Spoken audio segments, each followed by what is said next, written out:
Hello, everybody, and welcome to M-Level's webinar series. As you remember, we appreciate everyone here joining today. Today we have a very special guest. We have Scott Weersing from GP Strategies, who's going to cover a topic that's near and dear to our heart here at M-Level. We always strive to help our clients and identify how to make an impact and measure ROI from a learning perspective. And we asked Scott to attend because Scott does this for a living all day long and working in a large consultancy that GP Strategy is, and so we're excited to have Scott present his approach and share some best practices and case studies.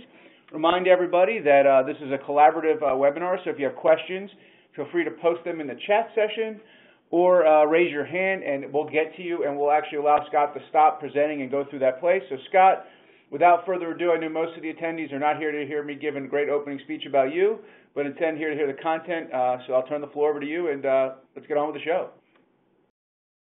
All right, thanks a lot. Glad to be here. All right, yeah, my name's Scott Weersing. I'm based here in Virginia Beach, Virginia, and I'm with GP Strategies. Prior to that, I worked at CVS, where I was in charge of evaluation and measurement for 5 different training groups. And prior to that, I have a background in performance consulting, where I worked at Anthem Group, where I was just working with business partners to really solve business problems and finding those metrics. So kind of a variety of different case studies and practices on that, and just really passionate about learning analytics and trying to really get to so what if we do this, so what's going to happen, and we'll be talking about some of those ways we can get to answering that big so what question. So we often heard if measurement was happening all the time, then we would be we wouldn't even have this webinar. We'd just be sharing case studies all day and all night. But from you guys in the on this webinar in the attendee chat, what are some of the barriers to showing impact of learning? What are some of the reasons that you know of or that you see? So early on, we have from Javier letting us know that from his point of view, there's not clear connection with business outcomes, and Louise followed up with some poor planning sometimes will lead to that effect. So 2 immediate responses, Scott, that came in our quick chat response here. Yeah, I like that one, poor planning. That's one of those key ones is, from my background is, plan with the end in mind. Kind of think about the story you want to tell at the end of the program. Oftentimes we forget about that. All right, now we're getting some other ones in here. They are rolling in. They are rolling here. Teresa Daly with too many factors impacting outcomes. Mark Sandland, the change of direction and during the delivery phase. Wendy Walker-Schmidt from down in Texas, not agile, must shift quickly. Jamie, lack of alignment with stakeholders, multiple stakeholders. Matt Short, limited access to frontline performance. Lots of great responses here, Scott. I don't know which one you want to dive into, but there's tons of participation here from the field with lots of agreement for Teresa, all types of different great responses. So just awesome response, everyone, from the quick chat quick question that Scott asked. Yeah, and those line those kind of line up with the ones I've heard. I mean, and usually it's oftentimes some of the other excuses I've heard is lack of the right data, which is again, what are the business metrics we're really chasing at? Or you have too much data. We have all this crazy data and we can't sort through it. And I'll talk about some of the problems with having too much data. A lot of our listeners talked about that lack of partnership, and that's that key thing of being partners with your business partners, and not necessarily seen as a shared service or an order taker. And so that's kind of a key thing you have to work on overcoming. I'll talk about some ways to do that. One of the excuses I didn't hear, but often comes down to just lack of time. We're too busy. We're going from one learning project to the next. And so we'll talk about some ways to kind of actually overcome that barrier of not enough time. And we said, hey, people don't believe there's a connection between learning and impact, and I think there really is. It's just again finding the right data set that the stakeholders are going to believe in. And sometimes you just kind of ask them. Oftentimes I've done that. I've asked that question: what data would you need to see that learning made an impact? And it's the same. I think one of my colleagues said, how does marketing show that their programs made an impact? How does advertising? How does other departments show that their things are making an impact? And so you got to kind of think a little bit like those groups, and thinking that it's more of a causal chain than an actual one-to-one correlation. So, and then a lot of people did mention that lack of alignment. which, the key thing is making sure your learning interventions and your learning programs are aligned with those big business goals, and asking, how does this program align with that? And so, the key thing is being strategic rather than reactionary.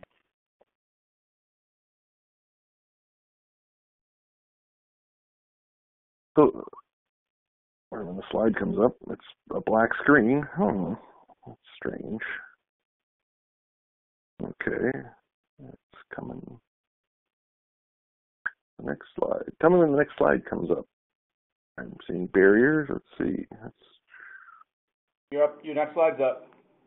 There we go. Here we go. So just wanted to give you a little bit of background, because there's so many different names for evaluation and measurement, and I kind of like these two real simple ones, and these are kind of the key things of, maybe you can take back to your stakeholders and people are like, why should we, what is learning analytics? And I really think it's about showing the value and impact of learning programs on outcomes. And so, making sure that, what we're doing has some value and is impacting that. And the outcomes, that's going to depend on your stakeholders. The outcomes could be a variety of different ones, and we'll talk about some ones. And then, my definition is really what we're using these learning analytics for, the practice is to prove, improve, and sustain learning programs. We want to prove that they work. We want to improve how they work so they can work better the next time we roll them out.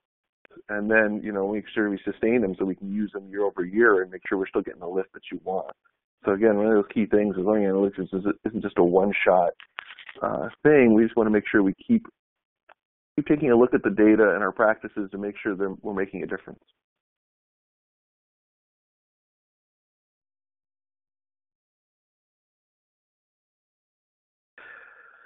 So I think learning analytics really comes into, why we even come to work. And so I think a lot of times these are kind of the key reasons oftentimes where, people are motivated to come to work. And I think probably one of these resonates with you we really want to make the world better. We're maybe motivated by achievement and advancement. We want to, achieve things in our work, in our role, and advance up the company.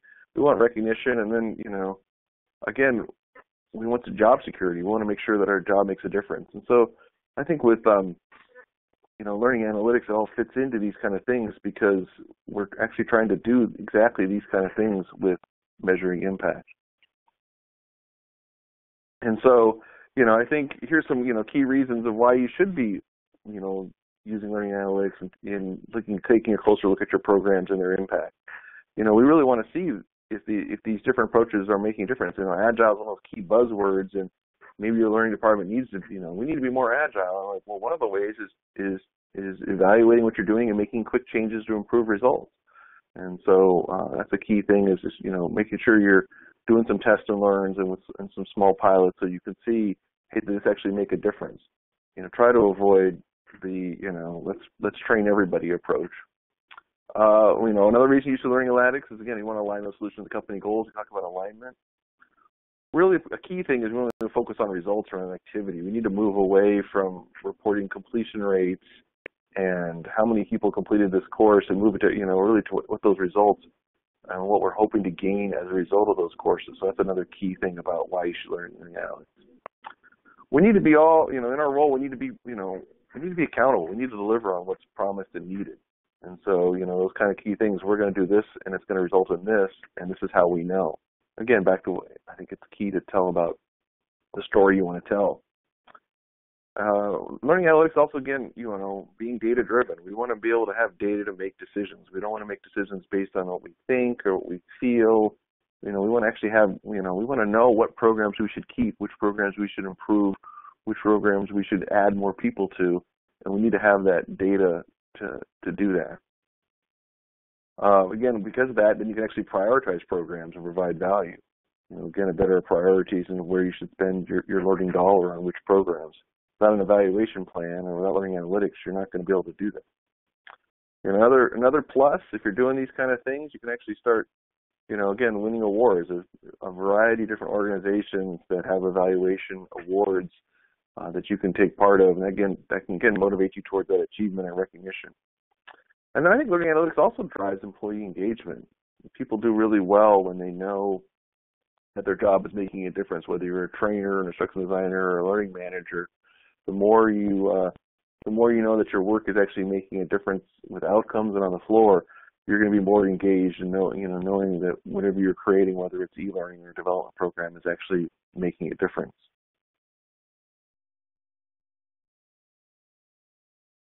On the other side of the coin, what happens if you don't do learning analytics? And so this is kind of my dark clouds slide, and maybe you're actually feeling some of these things already because maybe you haven't been focusing on results and don't have an evaluation plan, and so you get that perception that learning and development is seen as old-fashioned and slow-moving, and so you're just kind of reacting rather than be strategic.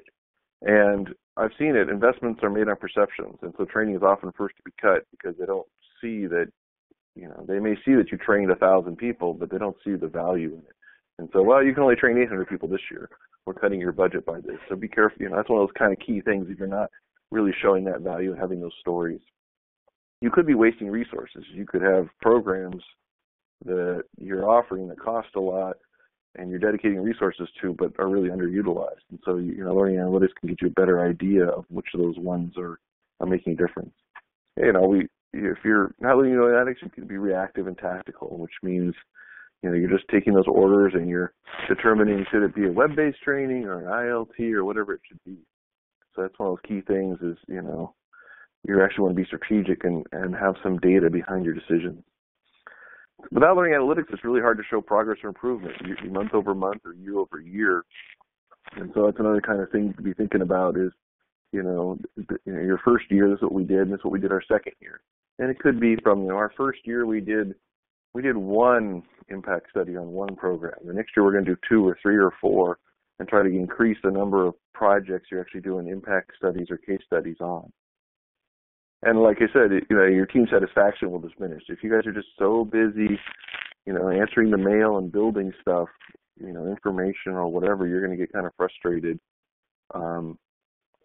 You can do stuff like, see in the chat, what metrics are we going to use to gauge success of your initiatives? We'll be talking about some really different metrics we can be using, so that's going to be coming up.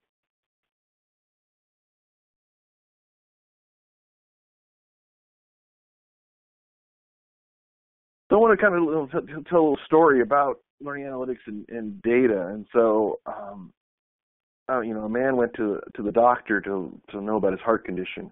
And, the doctor can use a stethoscope and listen to your heart, or he can order a series of tests to determine the condition of your heart.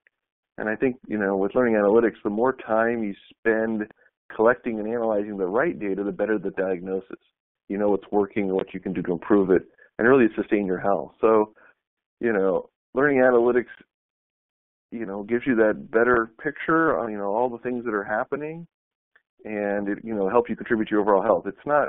However, learning analytics just by itself is not the magic pill that tells you everything about your learning programs. It gives you a lot of data, but you're going to have to use your experience and your stakeholders' thoughts to figure out which data and which outcomes are important to them. So, again, just like you said, your heartbeat, but there's also things about exercise and diet and a variety of things to really determine your your health of your learning organization. So something to kind of think about. That learning analytics could be simple tools like a stethoscope, or we can use as much complex tools as we have time and money for. So again, think about how your strategy and what data you want to collect and what data is important to your stakeholders and to your expertise. Earlier on, I talked about one of the barriers is data, and so I just wanted to kind of reintroduce this concept of big data. Kind of a buzzword that happened about 2010, and I think it's a buzzword that's on its way out, but it's still kind of a key thing, and some of the pratfalls you can take with data is just the amount of it. And again, big data is characterized by this volume. There's just data collected every minute. New data velocity moves around. Credit card information happens all the time. Millions of transactions. We get a lot of velocity just out of our LMSs in our own place. Now we're getting variety of data too. That's the other key thing that's kind of new in our digital age. We get financial data, social media data, photos, sensor, a whole variety of data that we're probably not using that much in learning that we could. And then again, the veracity of it, which is I often call the messiness of data. And so, if it's not, like, go ahead, question. Yeah, Scott, so this was a great question that came in while you're doing this, and I didn't want to know when a good time they're up, but John O'Connor asked, and I think it's a great question, so I'm pointing it out so everyone can get a chance to hear this. How is using learning analytics different than using Kilpatrick's 4 levels of evaluation?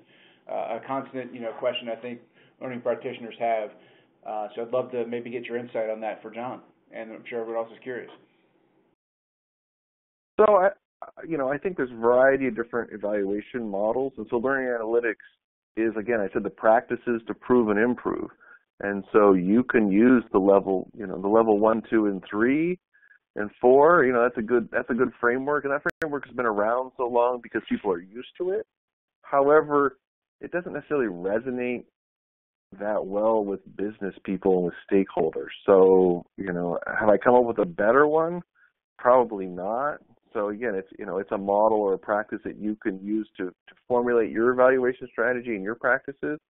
I'm going to talk about efficiency, effectiveness, and outcomes, which is a little bit of a different framework, but it still kind of fits into that. And so again, I think learning analytics is a little bit, it's the same kind of thing. Or, the level 1, 2, and 3 is maybe more in the types of practices you use, evaluation, assessments, behaviors, business outcomes. But you can use that, but I haven't seen it, being that effective. So it's one of those kind of key things. It's a model that's useful, but I'm not sure it's not getting stronger or better. And even the Kirkpatricks would even mention that say, hey, it's a good model, but you have to tailor it to your own organization and your own needs.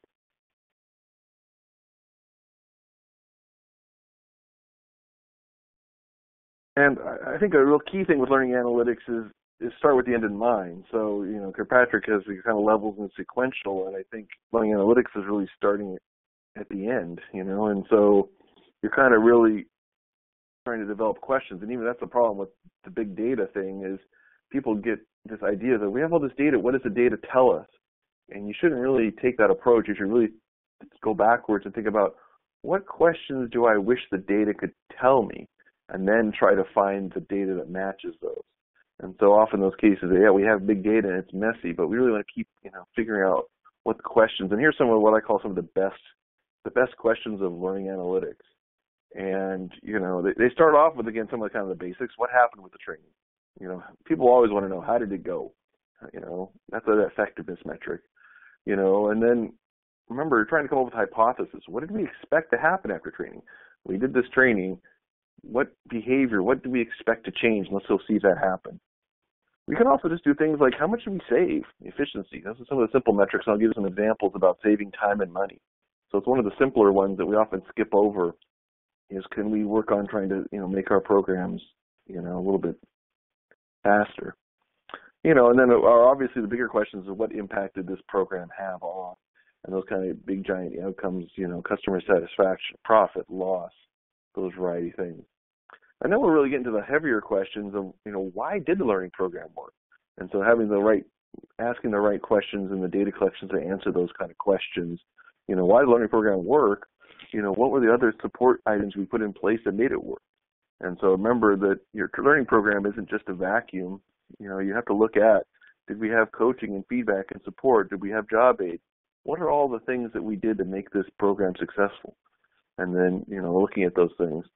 And then, what will happen next? If we run this program again, can we expect to have the same kind of lift from the same group of people? And hopefully, we will if we, can control as many variables as we can. And then obviously, learning analytics, remember, is trying to improve our learning programs. So what will happen if we make changes? What if we shorten the training? What if we extend the training? What if we added more practice? And those kind of things. And now you can actually compare one set to another. So, any questions or comments about the key questions here to ask? No, I think the actual chat group started doing a little bit of their own questions and answering, Scott, because our HR label, I don't know who HR is, but asked, isn't Kilpatrick's level 4 about effectiveness, efficiency, and outcomes? And then Rico Petro said, to be fair, Kilpatrick's now making this point exactly, that you should use their model backwards, 4, then 3, then 2, then 1. And so some agreement with the group on that. Yeah. Yeah, I mean, it's easier to start with the easier questions. That's why I said level 1 is what happened with training and stuff like that. But, we end up doing what's easiest rather than what's best for us. So, that's the key kind of thing. Exercise is always hard, but we should probably start with exercise rather than just maybe I'll eat less sugar. Well, okay, back to your health analogy. It's easier to eat less sugar, but it's hard to exercise. So kind of start with the end in mind.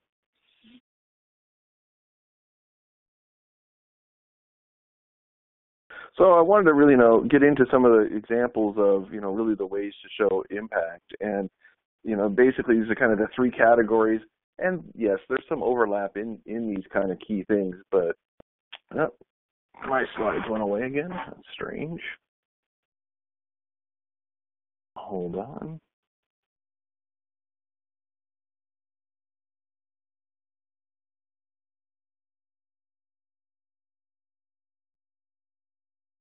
While Scott's doing that, I'll let everyone know that upcoming in February, I believe February 20th, the date to be exact, we'll be having our next webinar series will feature Lamont from T-Tech, formerly known as Teletech, focusing on real-time learning and the way it works in the customer experience. So now I think it gave you enough, Scott, time to get back on and the show's back here on your floor. Hey, thanks for that little short commercial promotional thing. Okay, so we're back here. So ways to show impact. So here's the key, the key kind of things, and, it starts off with efficiency. How fast do people get up to speed? How fast can people learn these kind of things? How much time can we save? Can we get people back onto the workforce quicker? And, how many dollars can we actually save, if we can convert some of that time efficiencies into dollars? Effectiveness is again one of those kind of key things about how much better will these learners be or perform or do, those kind of things. And then, really effectiveness is can that perform on that job. And if we're really doing that effectiveness thing, then we can actually start getting that last layer, which is those business outcomes. So that becomes that causal chain. And, did we actually impact some key performance indicators? Did we improve some of the big numbers that everybody looks at, consumer satisfaction, sales, profit, etc. And so hopefully, you're quite familiar with trying to connect those key behaviors that are going to impact business outcomes and making sure those learning programs align to that. But, that's the thing. What's good about evaluation is that you can actually, if you start with the business outcomes, then you can actually work your way backwards and make sure you're designing a learning program that's going to impact those by identifying key behaviors and then training those behaviors. And hopefully, again, you have that kind of causal chain for that.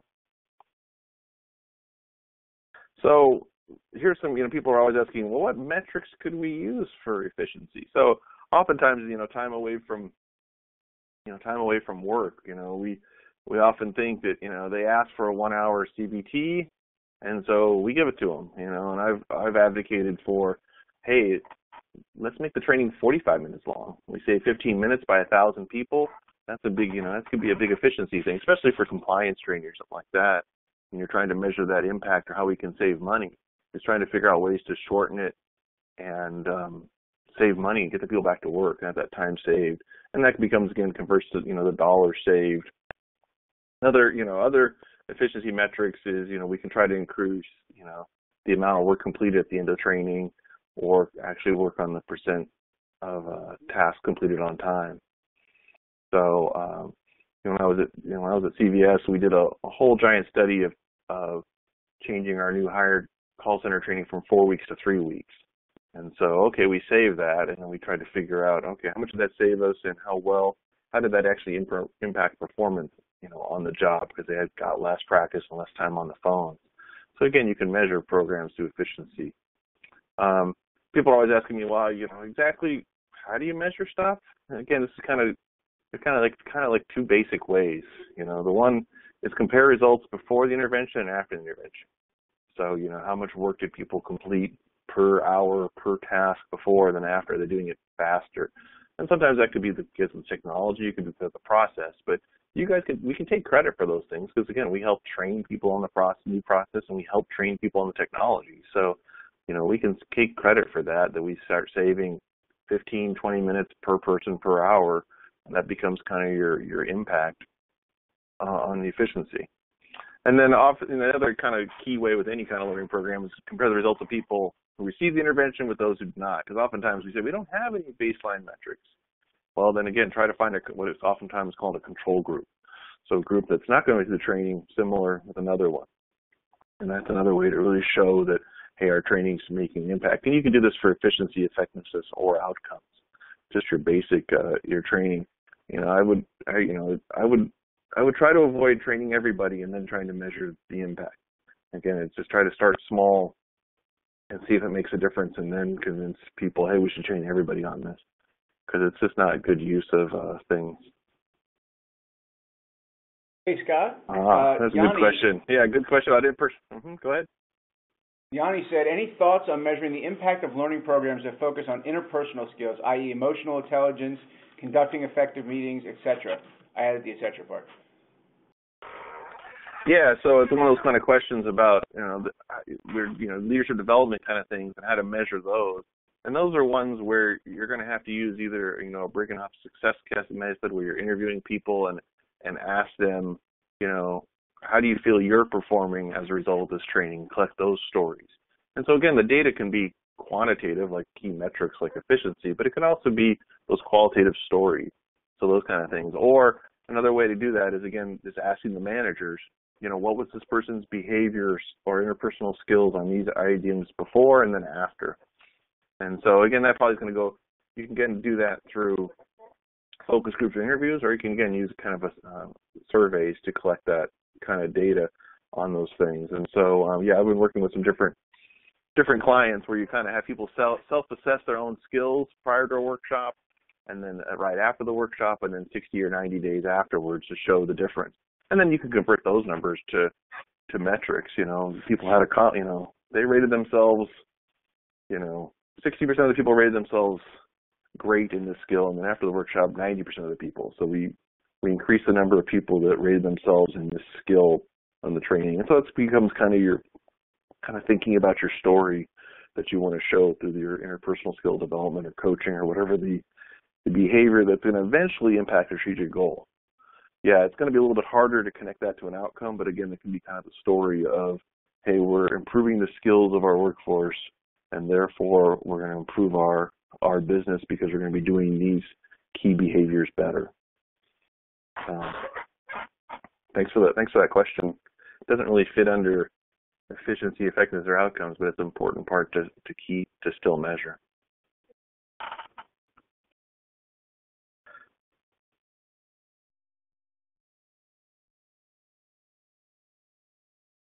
And Yanni says, thank you for that great response. All right, so again, effectiveness metrics, again, these are kind of the ways we collect the data or the metrics, on these, kind of asking the question is that, is the training going to be, what's the training effective?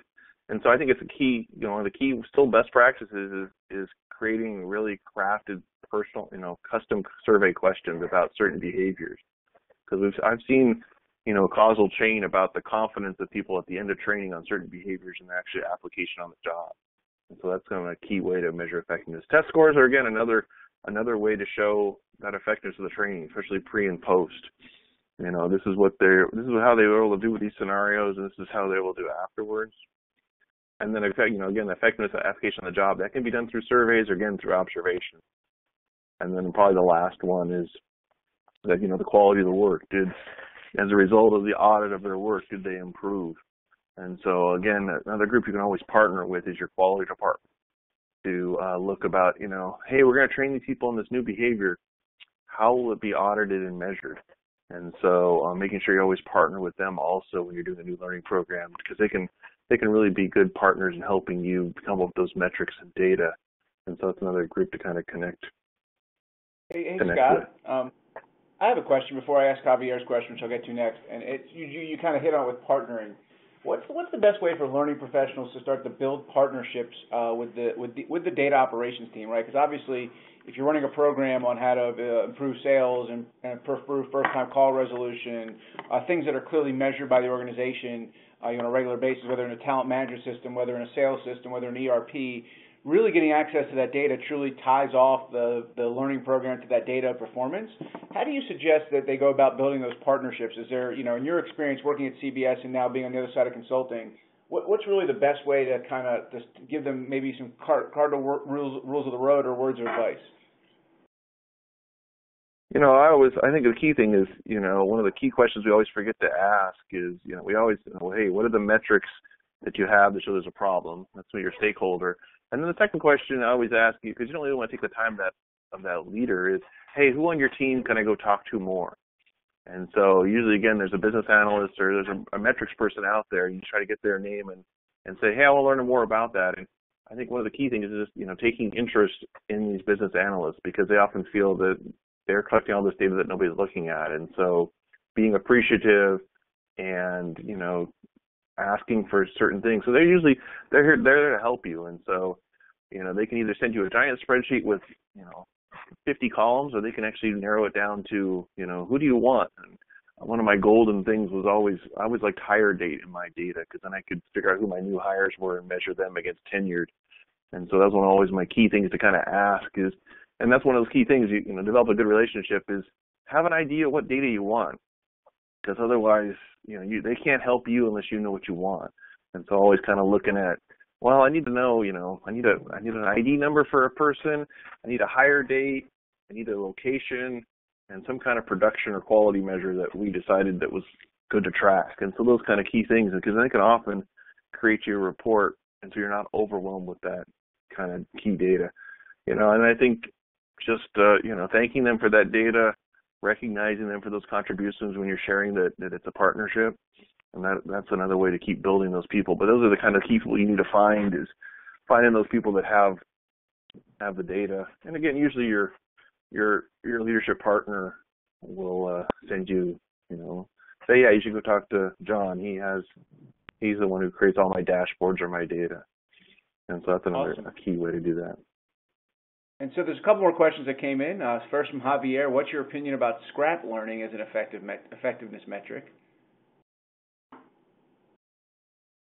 Scrap learning is pretty good for what, you know, if you want to know what I would call programs that aren't going to necessarily, they may or may, you're not sure if they're going to be applied on the job. So somebody said, we need a training on this. And you're like, are they going to use it on the job? And they're like, well, we're not sure. So it's one of those kind of key metrics to show, hey, is our learning, you know, are we hitting the target? You know, it's one of those kind of measures. Are we offering programs that are actually relevant to people? You know, that's one of those key things to ask with that. And so it's that application on the job. It's a scrap learning question. It's like, hey, did I apply this within a week of training, 2 weeks of training, 3 weeks of training? No, I haven't applied it, and no, I'll never apply it.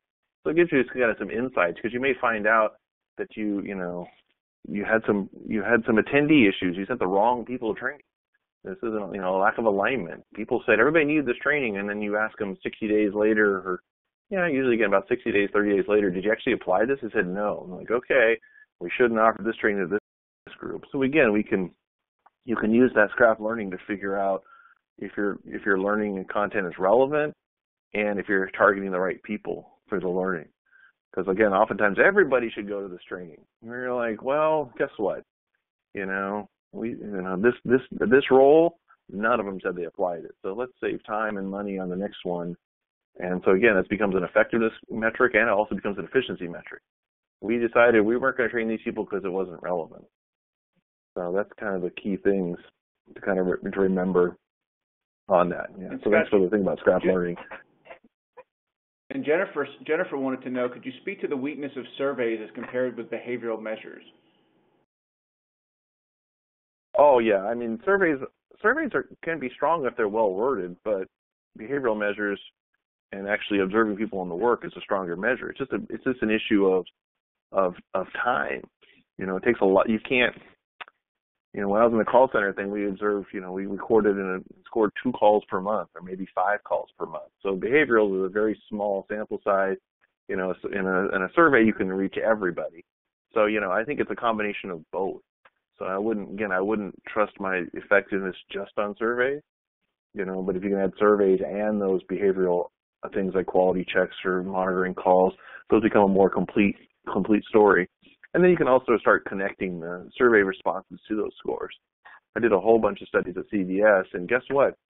People who were low confidence on their surveys actually performed worse on their calls. There's kind of a, people can almost predict their own performance based on surveys.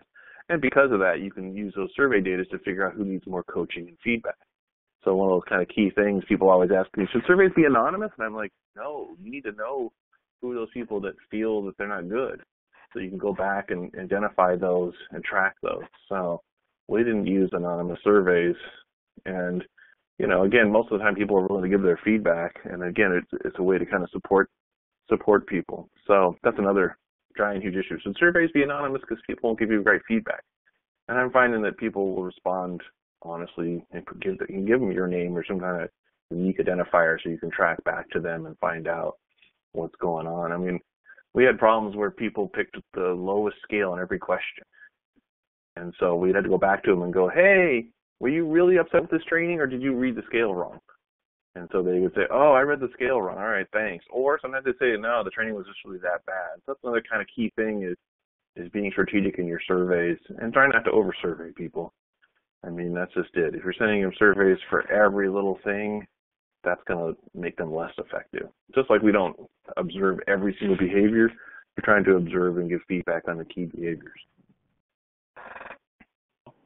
Thanks for that, Scott. And get back to the deck.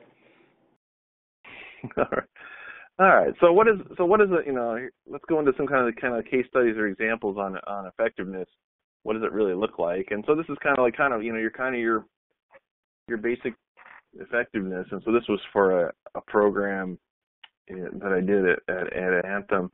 And so it's one of those kind of cases where, you do your analysis, we have some baseline metrics, and then we slowly implement all our interventions. And so, we got our production up to the goal pretty fast, but then we kind of realized that people were working faster but poorer, so we had to work on the quality. And so that's one of the lessons learned on measuring effectiveness over 30, 60, 90 days, month over month, and you're trying to raise both production and quality of a role, is probably focus on getting them to do it right and then doing it fast. In this case, again, we probably jumped ahead and put in some interventions that were production ready and getting people to do the process faster, but a few more mistakes on stuff. So again, this is kind of your basic effectiveness on trying to improve, a program. And again, remember, it's a series of different interventions. In this case, they actually asked for keyboard training, which we didn't actually implement. We implemented a variety of other interventions to improve things. But it's one of those kind of cases where you just take that extra time to figure out what the problem is, and then you can work on aligning those right interventions.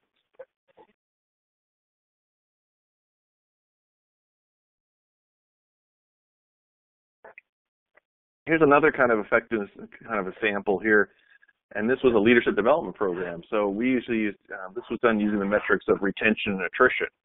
And so, they wanted to see if we could, what the impact would be on voluntary, turnover. So again, in year one, at a 12.7, and then in year two, a 9.4. And we're like, well, what happened to did we have any impact on our training program? Well, a little bit.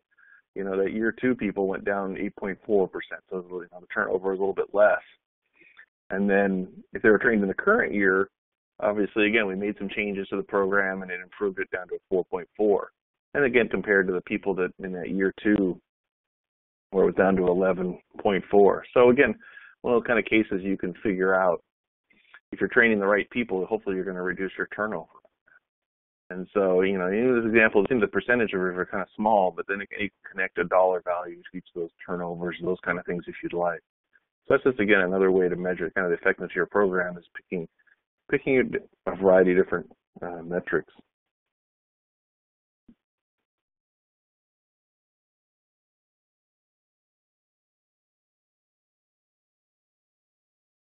So outcomes, these are some of the bigger, kind of the bigger picture ones, but hopefully, one of those key kind of things is what are the KPIs, your key performance indicators for your company or the group, your group that you're supporting, kind of being in touch with those. And usually those will come out just kind of asking those questions. Oftentimes it could be sales, They may be big customer satisfaction ones. If you're in, like I said, I was at CVS working with call centers, and it was a lot about customer satisfaction.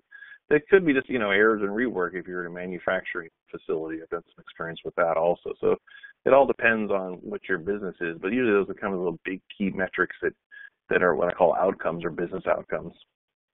And so usually you're trying to find those metrics that are linked with profit and loss for a company. And you're trying to show, stuff month to month. How to find those is just kind of, doing your investigations and just asking people, what are some of the big things? How do we know we're doing well? How do we know we're struggling? And those become some of the key things to you just have to be kind of a curious person to learn more about your organization. The more you know, then you're going to be moving from that tactical order taker to a strategic business partner, because you have a better idea of what is the group that I'm doing supporting? What is our goals? And that's that alignment. So here we go. Here's one on impact on sales. This is one we did for GM by one of our divisions that we did. So they had a big, huge program where they were going to do a big, huge sales event, and they were going to have salespeople go to a racetrack, and we planned a whole bunch of learning interventions to learn about these new cars, and especially these Malibu cars. And so the question was, did it actually have an impact on sales? And so, this was again a big, huge impact study where we actually wanted, the bigger question was, did it have an impact on sales? But we wanted to get a better idea of which training program made a difference. So obviously people that did web only or just did the in-dealership training had zero change. And this was again a comparison of sales from one time period to another period. Use the same time period, try to use the same people, and so non-attendees saw no change at all. And then we had the people that the NFRX only. So if they only went to the event, but they didn't do all the rest of the training, 3% green. So all right. But if we got them to do everything, do all the in-dealership, the web only, and the event, we got a 7% increase in sales for attendees. So again, this is one of those kind of key things, is trying to think about your questions you want to ask, and then working with your partners to collect that kind of data. And so, with outcomes, remember, you have data you can control, basically who completed what, and then you got to work with your business partners to find out, all right, hey, what was these people's sales before and your sales after the training, and try to compare the same time period. So that's just one kind of example of what outcomes would look like. And here's another one with kind of outcomes, and really, for advances here. Next slide, please. You got it. Well, there it is. Okay. So remember, I'm not going to be the expert on a return on investment, because it's like that. If you really want to find a really systematic process, Patty Phillips and the ROI Institute has great methodology and stuff like that. But you can do ROI without having to go through a whole different institute. It's just, again, converting those behaviors to dollars. So there was a project where, we were trying to reduce these service calls, and we tracked it. There was approximately about 60,000 of these repeat service calls. And so what can we do to reduce these repeat service calls? And so we, reduced this from, 23%. And then we figured out what the cost of each service call was and calculated that out as a $983,000 cost save. So that's one of those kind of cases where you're just trying to take some baseline data, we implement a series of interventions, and can we prevent these service calls and save, the money or company. So that's just a kind of simple way. It's just trying to find that kind of simple thing. Your business partners come to you and say, hey, we need to reduce service calls. Okay, great. And you oftentimes you can just jump to, well, what could the training be? And you need to take the time to think about, well, how many service calls did we have, and which ones could we try to reduce, and really trying to target that and figure out the different solutions and doing that analysis. The analysis, the time you spend on that analysis, or as I say, taking a closer look at what's going on, the better you're going to get some of the ideas and those metrics, and it'll help answer that. Because again, if you skip collecting this data at the beginning, then you're not going to have a story to tell.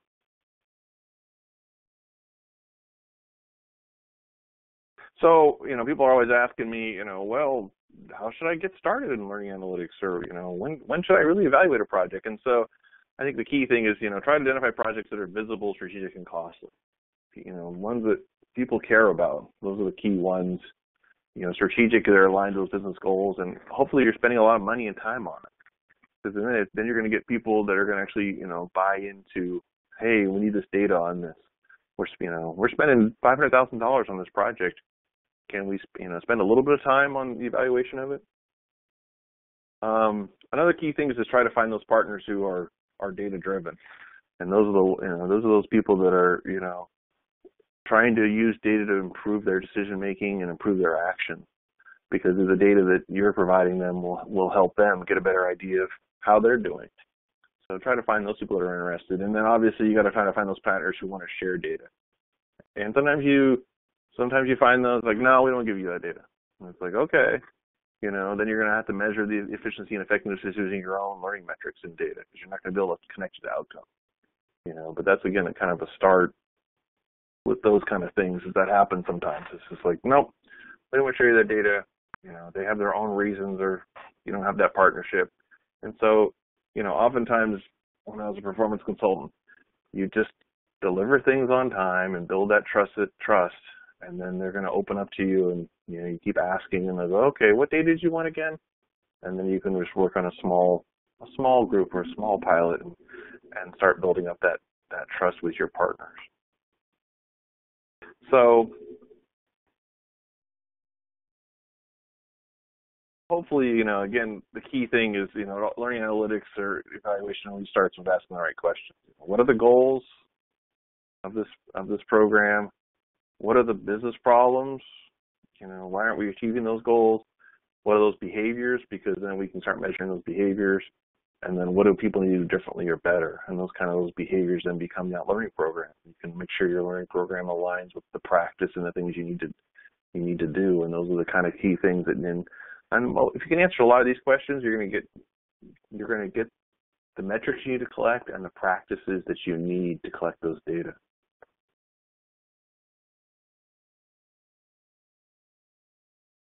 And then one more, even how to get started. Start small. I said strategic, visible, and costly programs, but I think it's don't take the biggest project with 1,000 people, 8 different roles, and 8 different operational areas for your personal learning analytics projects. Maybe pick a segment of that one. Try to think about that way. And find partners with a data-driven culture, and start with efficiency effectiveness metrics. How can we save time in this training program? How can we measure the effectiveness application on the job? How well people feel about this? And then, again, I think that key thing is having that conversation with your partners. Get aligned with business outcomes. When they ask you for a team building session, you can say, sure, that sounds great. I'll build you that team building session for your next team meeting. Tell me a little bit more about some of the other business outcomes or projects you guys are working on this year also. So it's kind of a yes and you'll get to being able to show the impact of your learning programs. Is just kind of taking an interest in your business partners and what they're doing.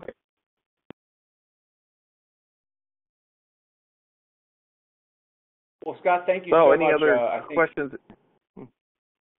So I was going to say the same thing, Scott. I was going to wrap it up and let them know that they have any questions. So let's fire them into the chat session or raise your hand. We'll get you right in. But Scott, I think that was a very informational session. So lots of positive feedback from the crowd asking, making sure they get a copy of the deck. You can also reach out to Scott, I'm sure, on LinkedIn with his profile there. You get his name, and he's great insight, great resource. Scott, we want to thank you for giving us the time today to share your gospel and knowledge with our stakeholders and folks who attend our webinar on a regular basis. And so I want to thank you for that and appreciate all your insights. I know the challenge is somewhat daunting and whatnot. So I appreciate the challenge of building analytics and getting ROI out of your learning can be a daunting one for any professional. And we just had a question come in from Peter Talmers, who said who would like to know, we discussed Kilpatrick's model, and he wants to know what your thoughts are on the Brinkerhoff model of learning evolution.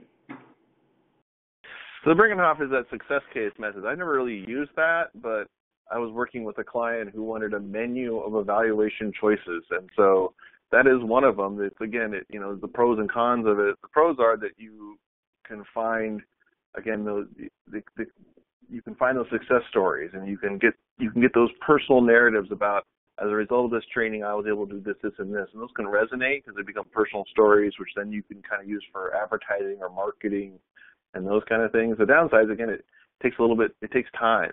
So again, one of those kind of cases, it's like, well, we don't have great business outcomes for this training, but we could collect the data from that. So it is an efficient way when other evaluation models or methods won't work. So I think that's a key one to think about on those Birkenhoff ones. But I've heard, the people that have done it say it can resonate and become good publicity, marketing, and success stories. So that's the key thing, even with this data. And one of the quotes I have on my desk: "No one ever made a decision because of a number. They need a story." So even if you have these numbers and all these great methods and stuff, you need to craft a story. And it's basically, hey, we saw this problem, we found this data, and we did these interventions, and as a result, this changed. And then hopefully you can actually talk about the impact to your customers as a result of your training and taking it to a bigger picture.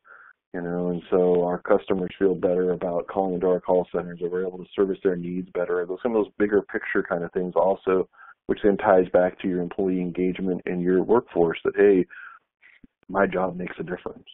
And so that's something to kind of think about. You shouldn't, learning analytics is fun and great because you're interested in it, but you're also trying to show, hey, are we making an impact to our employees and to our customers and to the world? Yeah, and I think that's a great point. One other question.